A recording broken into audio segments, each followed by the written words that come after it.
নমস্কার বন্ধুরা, বৃষ্টির রান্নাঘরে আবার একটা খুব সুন্দর নতুন ভিডিও নিয়ে আপনাদের কাছে চলে আসলাম। কাছে দূরে যে যেখান থেকে আমার ভিডিওটি দেখছেন, আশা করি সবাই ভালো আছেন, সুস্থ আছেন। সাধারণ তরকারিকে যে একটু অসাধারণ তৈরি করা যায়, বিশেষ করে পাঁপড় দিয়ে, আজকে কিন্তু তারই একটা খুব সুন্দর রেসিপি আপনাদেরকে করে দেখাবো। মন ভরে যাবে এই রেসিপিটা যখনই আপনারা খাবেন এবং শরীরটাকে একদম ঝরঝরে রাখবে। সবার প্রথমে আমি কিছু পাঁপড়কে এরকমভাবে একটুখানি ভেজে নিচ্ছি। ভেজে নেওয়ার পরে এটা যখন আমরা একটুখানি ভেঙে ব্যবহার করব, মোটামুটি যাতে 1 কাপ মতো হয়। পাঁপড়টাকে যখন আমি ভাজছি, দেখুন একদম তেল ছাড়া ভাজছি, নর্মাল আমি তাওয়ার মধ্যে পাঁপড়টাকে একটু সেঁকে নিচ্ছি। এটা একদম সেঁকা পাঁপড় তৈরি হবে। তো এরকমভাবে যখন এটার কালার ধরবে, মানে এটা রেডি হয়ে গেল। এবারে যেটা করব সেটা হচ্ছে একটা কড়া বসিয়ে দেব। কড়ার মধ্যে একটুখানি মশলা তৈরি করব। তার জন্য আমি এখানে দিয়ে দিলাম মটর ডাল। প্রথমে মটর ডালটাকে একটুখানি ভালো করে ভাজা ভাজা মতো করব।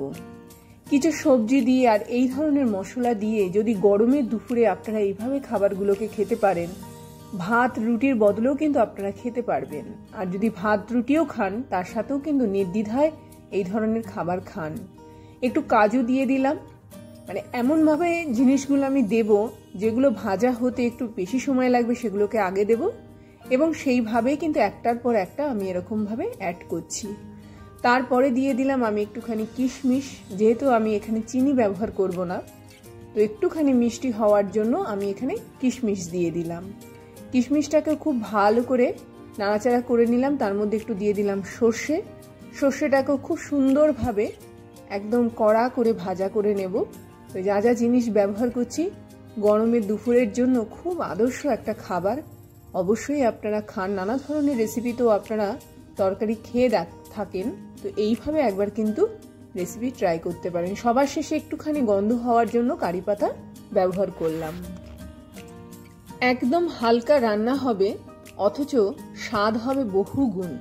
এইরকম ভাবে কিন্তু একটু যদি আমরা ঘুরিয়ে ফিরিয়ে খাবারগুলোকে খাই, একটুখানি যদি মশলার মধ্যে আলাদা স্বাদ নিয়ে আসি, অথচ একদম হালকা মশলা এখানে ব্যবহার করি, তাহলে কিন্তু অসাধারণ খেতে লাগে।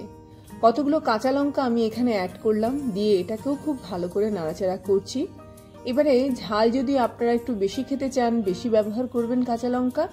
যদি একটু কম খেতে ভালোবাসেন, তাহলে একটু কম ব্যবহার করবেন। একটু টমেটো আমি এর মধ্যে দিয়ে দিলাম, দিয়ে এটাকে খুব ভালো করে নাড়াচাড়া করলাম। এর একটা পেস্ট তৈরি করব, তবে এটাকে পুরোপুরি ঠান্ডা করে নিয়ে নেওয়ার পরে। এরপরে আমি কড়ার মধ্যে সামান্য একটুখানি তেল দিলাম, একদমই সামান্য, নায়ের সামিল। তো এরকমভাবে তেলটাকে একটুখানি গরম করে নেব। তেলটা যখন বেশ ভালো রকমের গরম হয়ে যাবে, তারপরে কিন্তু আমি এর মধ্যে কিছু গাজর অ্যাড করব। গাজরগুলোকে আমি এরকম ছোট ছোট টুকরো করে এর মধ্যে দিয়ে দিলাম। প্রথমে গাজরগুলোকে একটুখানি নাড়াচাড়া করে ভাজা ভাজা মতো করে নেব। করে নেওয়ার পরে এর মধ্যে আমি একটুখানি পেঁপেও দিয়ে দেব। মানে প্রত্যেকটা সবজি কিন্তু শরীরের জন্য খুব হেলদি, সেই হিসাবেই কিন্তু আমি এখানে সবজিগুলোকে ব্যবহার করেছি।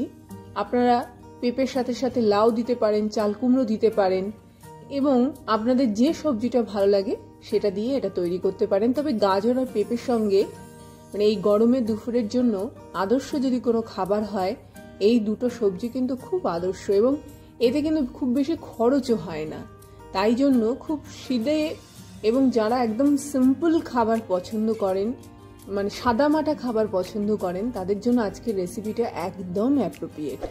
তো একটুখানি নুন দিয়ে আমি এটাকে ভালো করে নাড়াচাড়া করে নিচ্ছি। সামান্য একটুখানি আপনাদের যদি মনে হয় হলুদও দিয়ে দিতে পারেন। তো এই ক্ষেত্রে আমি যতটুকু হলুদ ব্যবহার করেছি, এর থেকে বেশি হলুদ কিন্তু আমি এখানে দেব না। কথা বলতে বলতে বলে রাখি, যদি আমার চ্যানেলটিকে আপনাদের ভালো লেগে থাকে, অবশ্যই চ্যানেলটিকে সাবস্ক্রাইব করবেন। আর এই রকম ভিডিও যদি আপনাদের ভালো লেগে থাকে, ভিডিওগুলোকে শেয়ার করুন, লাইক করুন, নোটিফিকেশন পাওয়ার জন্য বেল আইকনকে প্রেস করুন। একদম রেডি হয়ে গেল মানে ভাজাটা। তারপরে আমি যে মশলাটা তৈরি করেছিলাম, সেই মশলাটা এর মধ্যে দিয়ে দিলাম। সামান্য একটু একটু করে জল দিয়ে দিয়ে মশলাটাকে কষাবো। অসাধারণ গন্ধ, অসাধারণ টেস্ট, দুর্ধর্ষ কিন্তু এর একটা স্বাদ তৈরি হয়েছে। সম্পূর্ণ অন্য রকমের গন্ধ, সম্পূর্ণ অন্য রকমের স্বাদ। একটুখানি করে দেখতে পারেন, দুপুরবেলা খাওয়ার জন্য কিন্তু একদম অ্যাপ্রোপ্রিয়েট। এছাড়াও আপনারা রুটি দিয়েও খেতে পারেন, রুটি ছাড়াও খেতে পারেন। ঠিক এটা যখন মশলাটা কষে গেল, আমি কিছু ঘুগনির মটরকে সেদ্ধ করে রেখে দিয়েছিলাম নুন হলুদ দিয়ে, সেটা এখানে আমি দিয়ে দিলাম।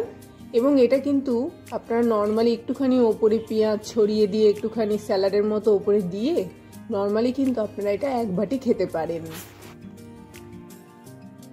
ঘরে থাকা একদম সাধারণ কিন্তু কিছু সবজি দিয়ে আমি এই রেসিপিটা আজকে আপনাদেরকে একদম সহজ সরলভাবে করে দেখালাম। এর মধ্যে আপনারা পরিমাণ মতো জল দিয়ে দেবেন যাতে করে এটা খুব সুন্দরভাবে সেদ্ধ হয়। পেঁপেটা গাজরটা একদম নরম হয়ে যাবে সেই পর্যায়ে অবধি ঢেকে রাখবো।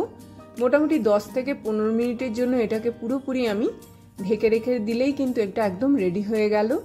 এবার এটাকে আপনারা শুধু শুধু খান, ভাত দিয়ে খান, রুটি দিয়ে খান, লুচি দিয়ে খান, যেরকম খুশি খান না কেন, এটা কিন্তু অসাধারণ খেতে লাগবে। এটা দেখুন আমার অলমোস্ট কিন্তু সেদ্ধ হয়ে গেছে। আমি একবার একটুখানি চেক করে দেখে নিচ্ছি যেটা একদম সেদ্ধ হয়েছে কিনা। একদম সেদ্ধ হয়ে গেছে। তো এই রকম ভাবে কিন্তু আমি এটাকে একদম অর্ধেকের বেশি সেদ্ধটা করে নিলাম। করে নেওয়ার পরে এবারে যে শাঁকা পাঁপড়গুলো ছিল সেগুলোকে এরকম ছোট্ট ছোট্ট টুকরো করে নিয়ে এখানে দিয়ে দিলাম। দিয়ে দেওয়ার পরে এইবারে এটাকে খুব ভালো করে এরকমভাবে নাড়াচাড়া করে নিতে হবে। পাঁপড়টা দেওয়ার সাথে সাথে কিন্তু ঝোলটা একটুখানি ঘন হয়ে যাবে। এই সময় আপনাদের যদি মনে হয় একটু পাতলা করে নেবেন, তাহলে একটু গরম জল এর মধ্যে অ্যাড করবেন। আমি এটাকে একটুখানি ঘনভাবেই তৈরি করব, সেই জন্য এখানে আমি আর কোনো রকম জল ব্যবহার করলাম না। এটাকে এই অবস্থাতে আরও কিছুক্ষণ সময়ের জন্য আমি ছেড়ে দিলাম। এটা একদম নরম তুপতুপে হয়ে যাবে, প্রত্যেকটা সবজি খুব সুন্দরভাবে সেদ্ধ হবে। একদম রেডি হয়ে গেল। গরমের দুপুরে একদম শরীরটাকে হালকা রাখার জন্য অসাধারণ স্বাদের এই রেসিপি অবশ্যই বাড়িতে তৈরি করবেন। অবশ্যই প্রত্যেকে খান। এটা এতটাই সুস্বাদু এবং এটা এতটাই স্বাস্থ্যকর খাবার যে একবার নয়, প্রত্যেক দিন পারলে এই ধরনের রেসিপিগুলোকে অবশ্যই বাড়িতে ট্রাই করুন। এরকমভাবে পরিবেশন করছি একদম খুব সুন্দরভাবে।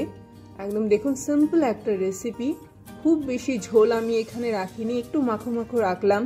এর উপর দিয়ে আপনারা একটুখানি স্যালাড ছড়িয়ে দিয়ে একটু টক দই নিয়ে খুব সুন্দরভাবে খান, দেখবেন শরীরটা একদম হালকা লাগবে। তার সাথে সাথে নিরামিষ দিনের একটা অপূর্ব খাবার। আপনাদের যদি মনে হয় আপনারা রুটি, লুচি, পরোটা যে কোনো জিনিসের সাথেই খেতে পারেন। এই বলে আজকের মতো বিদায় নেব। আবার আসবো একটা খুব সুন্দর ভিডিও নিয়ে। ততক্ষণ সবাই ভালো থাকবেন, সুস্থ থাকবেন।